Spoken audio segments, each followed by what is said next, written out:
Barrett Carter says he has some unfinished business. We'll talk about his surprising announcement and the outlook at linebacker for the 2024 season. This is the Morgan Thomas Show. Looks like it's morphin' time. This is my house. I built this. This is my house, and this will always be my house. Now let's continue. Cause I love me some me. I love me some me. To be the man, you gotta beat the man. We're gonna win so much, you may even get tired of winning. And now, the Morgan Thomas Show. All right, you know the drill. Make sure you like this video if you like the video and subscribe to my YouTube channel so you can stay up to date on all of my exclusive Clemson content I put out every single week. All right, now Barrett Carter is the biggest news of the week. I think I've always had him on my roster on my Twitter account at The Morgan T Show. You've probably seen that one out there. I've had his name on there simply because I don't take anybody's name off until they finished 4 seasons of eligibility. And Barrett Carter still has more to go. He still has to be a senior here coming into the 2024 season and finish up his 4th year of eligibility. So I actually still had him on my list. Now, I didn't have any insider information or anything like that. I just thought, I'd keep him on the list until he says otherwise. I felt like he had a good chance of going to the NFL along with Jeremiah Trotter Jr., who, previously announced that he was going. But looking back, as a Clemson fan, you had to be a little bit nervous losing 2 of your starting linebackers in the same year. But no need to worry, no need to fret, because he announced yesterday that he will be returning for his senior season. He says, quote, "After careful consideration and a lot of prayer, I've decided that I have some unfinished business to attend to. Therefore, I will be returning for my senior year at Clemson to finish what I have started. Go Tigers." So what could it be that there's this unfinished business? Well, I think that there could be some team unfinished business there. Want to maybe get back to the playoffs, get back to some championship games there as a team, as a whole. I think as a player specifically, there may be some unfinished business as well. For him to improve on his draft stock in his very final year.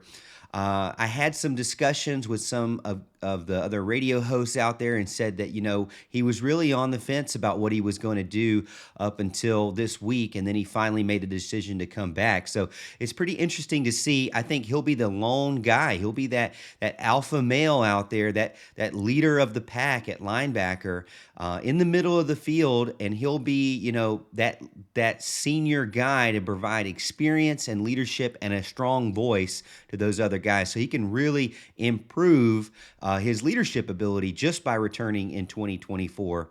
Let's look at the roster specifically. When I'm seeing, I have, again, I already had it this way, so I didn't really change anything, but Barrett Carter is a senior, a true senior. He'll be the most experienced guy out there. And then you have a junior, Wade Woodaz. He'll be probably 1-2 there on the field, I would assume, unless one of these freshmen just absolutely kill it. But we know that Barrett Carter and Wade Woodaz have the most experience. And we've seen the way that Wes Goodwin has been doing things. He's not afraid to go to a 4-2-5 instead of a 4-3-4. So, you could very easily see Barrett Carter and Wade Woodaz out there by themselves. And I think that would be a very athletic linebacking group, when they're out on the field. Behind them, you have redshirt sophomore Kobe McLeod and Jamal Anderson, who was not redshirted. He was needed because of some roster and depth issues. So he got some experience there. Still, those 2 guys still very green, don't have a ton of snaps compared to Carter and Woodaz. Behind them, you have redshirt freshman D. Creighton, who was redshirted this past season. So he played 4 games and then stopped there. And then you're bringing in true freshmen Drew Woodaz and Sammy Brown, 5-star Sammy Brown from Jefferson, Georgia, who is the talk of the town, of course. Anytime you get a big-time elite recruit like that, everybody is just clamoring to see what he can do. But remember, these guys are still young and have to learn the system and have to learn college football and get up to speed with all of that. Clemson's still in the hunt for another linebacker in the 2024 recruiting class. So they're not done recruiting there. Could they do something in the portal? Maybe. I haven't heard anything yet, but they definitely have one other guy out there that they're pursuing right now as a linebacker to try to finish out the 2024 recruiting class. So they could add 3. They right now have 2. That would put them at, right now they have 7 overall linebackers. That would put them at 8 if they add one more. So that's the roster outlook. We've heard from what Barrett Carter said. We've heard the roster. I want to take a look at my thoughts on why he would be returning specifically for himself. So when you look at Pro Football Focus, he was one of the best linebackers for Clemson, right under Jeremiah Trotter Jr., the 63rd prospect on the big board, according to Pro Football Focus.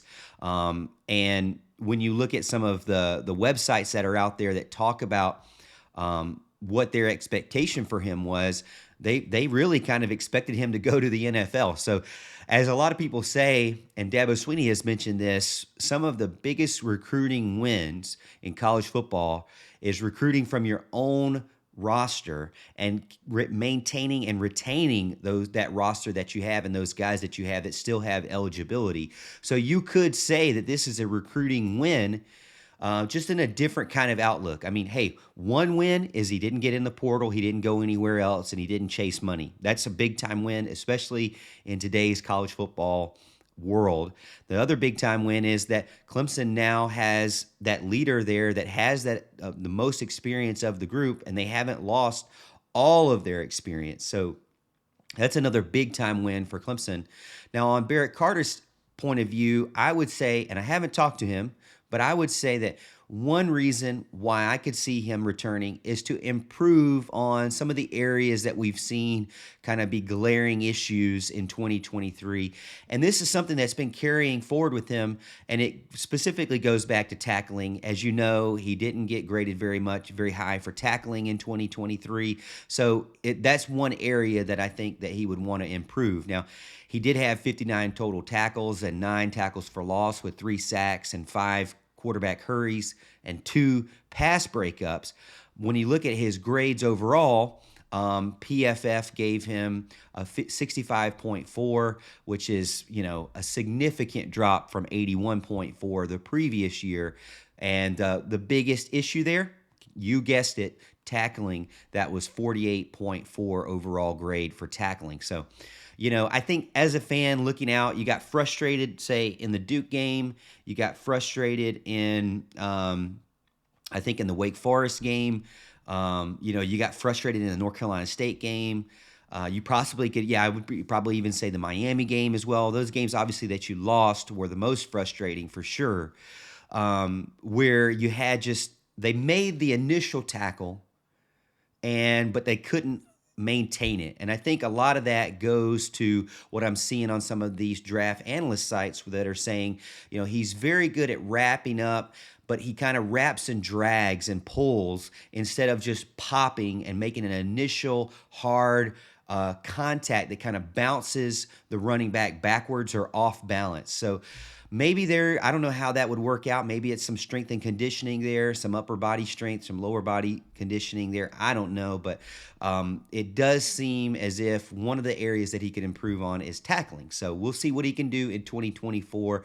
I know he'll be a great asset for the team in leadership and experience. And one great strength of his, really, is getting to the outside. I mean, Clemson just locked down teams in 2023, especially towards the end of the season.